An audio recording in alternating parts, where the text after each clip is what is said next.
Hello, everyone. This is the Lion of Zim coming to you live. Some people have been asking about how I shipped my vehicle. I shipped my vehicle as a returning res. In this video, we are specifically going to deal with the paperwork that is required when you want to ship, let's say, for example, a car. People have been asking about cars because I shipped a car. Okay, so that's what we'll be referring to. In case someone sees something different, we are mainly referring to cars. It's just almost the same process, maybe with goods, but specifically here we are talking about cars. I'll just mention one thing before I start about the paperwork that is required. I put some goods, like you saw the stuff that I put inside the car. Unfortunately, that was not a brilliant idea, because if I had not put anything on the car and the car had just gone like that, I was able to also ship a container full of property. You know, I was able to tell them that, look, my property is coming, and I would have been able to ship a container full of property. But because I put stuff on the car, whatever was on the car was classified as property, as my property, as a returning res. Yes, that is one mistake, and that if you intend to ship your furniture, you shouldn't do it. Put stuff inside the car, because then that becomes, as far as Zimbra is concerned, that becomes your property. Right. Number one, you need the passport that shows your residency or work permit. Passport that shows residency or work permit. That's the first thing that, before you can think about claiming this, you need to know that your original passport, the one that has got your exit visa stamp, that you have that passport. If you don't have that passport, it's game over. You can't then claim. You see, that is the most important document. Original passport with your exit visa stamp. Some came through visas 457. If you came directly to Australia, so they want that. They want that stamp. They want that old passport. They want to see that stamp. So when you say get at the airport there and say, I want to claim returning res status, and they want to see that passport, and in case of Bulawayo, they will direct you to the offices near what used to be TM Hyper. So when you go to the border, the document that is required second is the current valid passport. And here I'm talking about a Zimbabwean passport. Current valid Zimbabwean passport. That's where they will stamp that your returning res, or they will just write, they put a stamp and just write accepted or accepted returning resident. So that stamp and that information written there, you need to take that you need that when you want to ship your car and claim returning res status. The third document, we are still dealing with passport, is for those that have foreign passport. Your current passport, Zimbabwean passport, might be the one that you are using. So which means it will be okay for you. You will have your original passport with a visa stamp or with your residence or work permit. And you will need your current valid passport with that they will stamp accepted that is accepted returning residence. But if you maybe have become a resident or not a resident, an Australian citizen, they will then need your foreign passport. Your foreign passport must show all the times. They want to see the stamps that for sure maybe you've been coming in and out of Zimbabwe. They want to see that information. So this is the third document that is required. And then 4, you will need your contract of employment. Contract of employment. So if you had a job, you know that contract that you get and sign when you get the job, that's what they need. They need that copy, that document. So it's very important to search your emails and maybe preserve that somewhere, or open a folder and keep that document. There is a lot of documents. I'm talking about 14 documents that are needed. So I'm just on document number 4. So maybe if you have got an email and then you just keep a folder of all those things, it will become easier for you when you eventually want to go. And then point number 5. If you are returning res, that means you have either resigned your workplace or you have terminated your employment. So they will need to see termination of employment or resignation letter, right? If you are a student, they will need a letter that states that you have completed your studies, and possible they might need whatever a degree or your diploma copy as proof that indeed you have done the studies and completed. But this I'm saying maybe because, and in my case, it was just a resignation letter that I produced. And then point number 6, you need your car registration document. Remember I said we are talking about cars because I shipped a car. And this is the first-hand experience that I have. So I shipped a car and this is my first-hand experience. So they will need your car registration document. You remember in Australia here, I don't know some other countries whether you have got a book or not, but in Australia, we don't have that book. We just have a paper that we get from the vehicle department, Department of Transport. When your rego is about to expire, they send you that document. It can come through mail or it can just come through email. That says you are supposed to pay so much and it expires on this day. That is the document that you take. I would advise you to possibly use the current document, and also look for another one that proves that you have owned that vehicle for at least 2 years, because that's what they want. You can't buy a vehicle today and ship it and then claim it as a returning res. They want to see that you have had the vehicle for at least a couple of years. Take note of that. You can't buy a vehicle and ship it straight away and claim returning res. They want proof that you have owned the vehicle for 2 years, at least 2 years.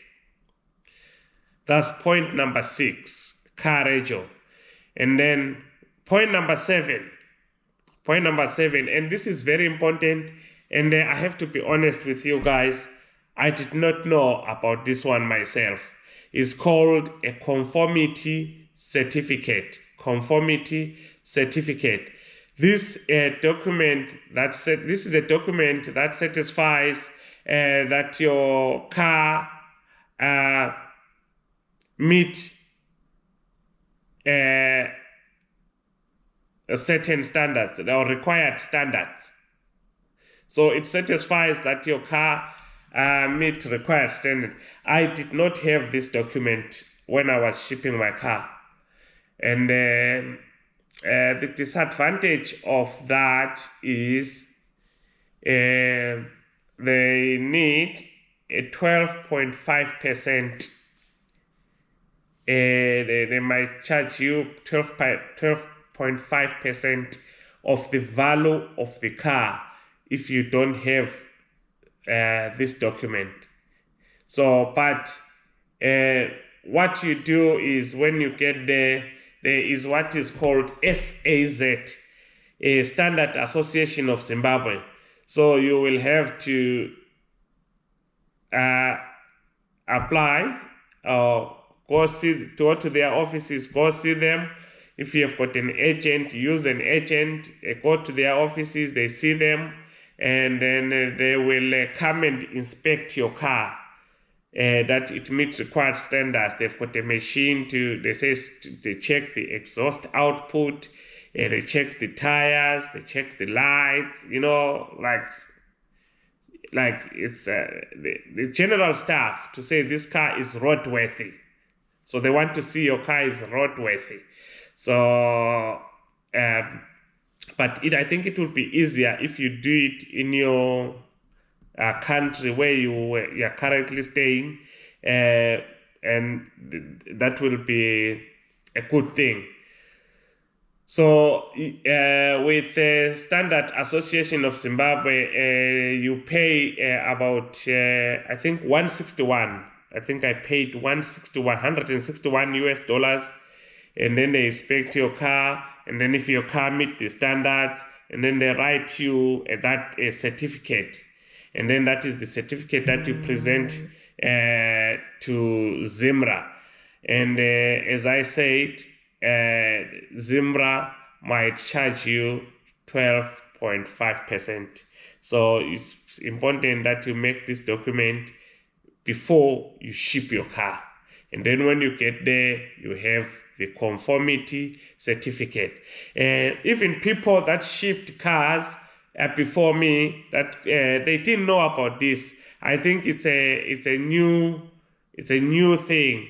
But now you can't ship the car, because even when you go to register the car, they want that document as well for registration, which will be a talk of for another day in another video. Today we are simple talking about paperwork that you need to have, that you need to prepare before you can ship your car, if you plan to claim returning res status. Number 8, you need pay slips for the past 2 years. Pay slips for the past 2 years. This one is a hassle. It's a hard one, because you have to go. Some people maybe they get paper pay slips, and then maybe you lose some along the way. But for me, it was easy, because I went to our HR website, and then there are all the pay slips from the day I was employed until today. So I just printed out pay slips for the past 2 years, and I had them.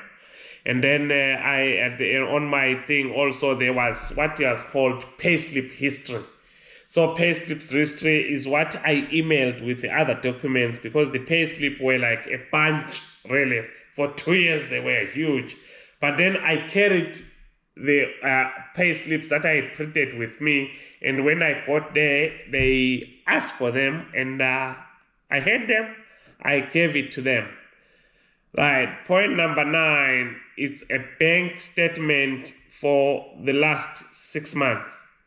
Bank statement for the last 6 months. I don't know whether they want to see that you have been getting money while it's there, you were capable of owning a car. I really don't know what the reasons for the bank statement are. Or they just want to see you were getting paid. But they want the bank statements for the last 6 months, which I provided. And then, every year we do tax returns. That tax assessment, they need for the previous 2 years. So you need a 2-year tax assessment. Document number 10. No, that was number 10. Now we are on document number 11. They need proof of residency in Zimbabwe. Proof of res in Zimbabwe. This can be either a utility bill. A utility bill can be a water bill. It can be a ZESA or electric bill. They also can need it's either a utility bill or a lease agreement. Your lease agreement, just provide the first and last page for that. That is the other thing that is needed. The 12th paperwork that you need to have is the bill of lading. If you use the C, an airway bill, which I don't think it applies to most people because most of us, we ship via, we send our cars via shipping, not via the aeroplanes, no. So you need that bill of lading. That a bill of lading is a document that proves you are the owner, that proves you shipped your goods, that proves your goods were shipped from Australia, maybe in my case to Beira. So that is number 12. That is generally the document that you need to have. And then there are 2 other paperwork that you will complete when you get there. So you don't have to worry about this. When you get there, they will give you this paperwork for you to complete. It's one of them is immigration's declaration. That like maybe I moved to Australia this year. I was working at this place, and I've now decided to come back home. And I've been coming home now and then. I've got a house here. I've got land in the rural areas. That's just a declaration, stuff like that. That is the things that I put down. So like I said, this is issued by Zimbabwe Immigration. And the last document is called a Form 170. Right.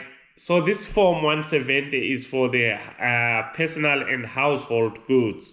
It's also issued by immigration. So in that form, what I find easy is when you are shipping your things, have an inventory of what you are shipping. That is in case maybe you ship your car and you ship the household goods as well. So whatever, if you have got a sofa, say 1x-red sofa, 6-seater,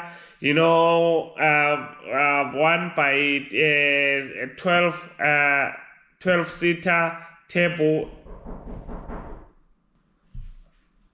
I think it's what I tell you some food. I think 1-seater at 1x12-seater table and chairs. So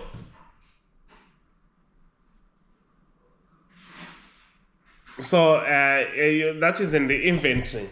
You know, because when you ship, at times you forget what I ship. Like the stuff that I put in the car, I had to call Mrs. to say, what is it? What is it? Remind me, what did we put in the car and stuff like that. Okay. So, yeah, have an inventory of your goods, and because when you get there, they will want the list for what you ordered or what you shipped. So these are the documents that are needed. This might be 2 series or 3 series, depending on what the length of what I will discuss on the other video. But for now, guys, this video will end here. If you have got any questions on the paperwork, you are free to WhatsApp me, or you are free to comment on the videos. I will gladly respond. We are still going to do another video and discuss about the border process and the declaration and the interviews that you do there. Yes, we are going to discuss on that process, guys. I'm sorry, just have to be patient. You will and I will eventually cover everything about my experience shipping this car. On shipping part itself, on shipping the car itself, myself, I think I can say I had a challenge because I used someone. I shipped via someone, and that to me is a very big mistake that I think I will not repeat if I'm to ship. If I'm ever to ship again. Obviously my missus will ship. We're still going to ship our household goods, but when we do that, we'll be very careful.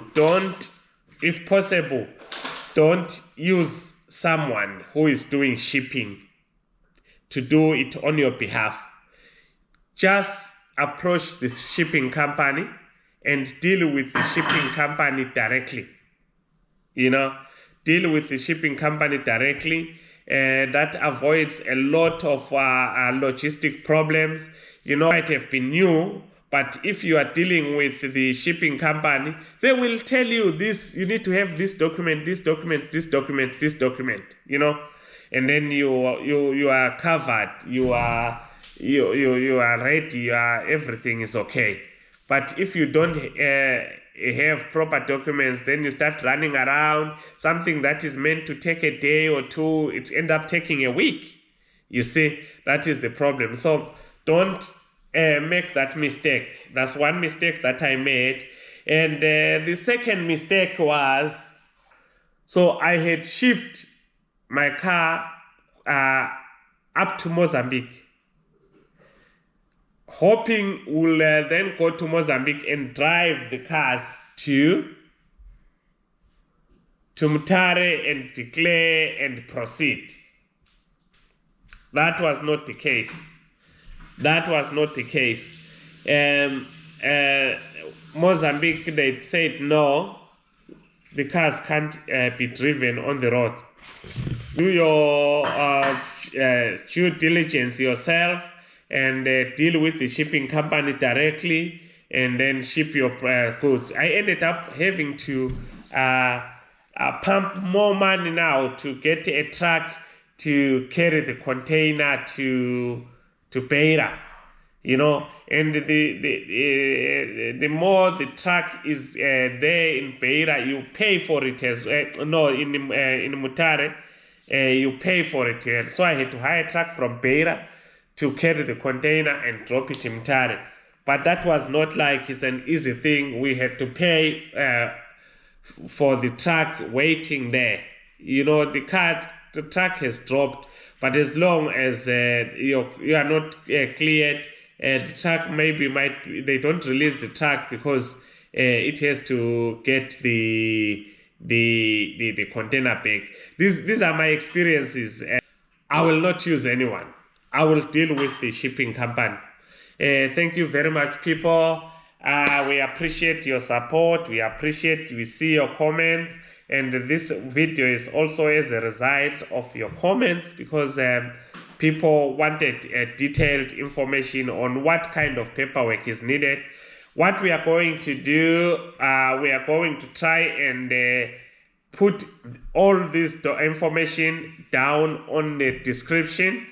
The information that we have provided, we are going to put it on the description, so that you guys, if you listen to the video, you can also maybe look at the description and have all that information about required paperwork. It's a paperwork that needs your time, really, for you to prepare it. Don't say, I want to ship, and then think by next week, yes, everything is done. You need to prepare for this document and make sure it's ready. You have it, and because they are not shortcuts. This document, all of these documents are required. Without any of one of these, you might find it hard to claim a returning race. Thank you. Please subscribe. Keep on supporting us. We appreciate 2.2 now. We are still going. It's all possible because you are supporting, you are watching our videos. We appreciate you. We thank you. God bless. We'll stop this video here.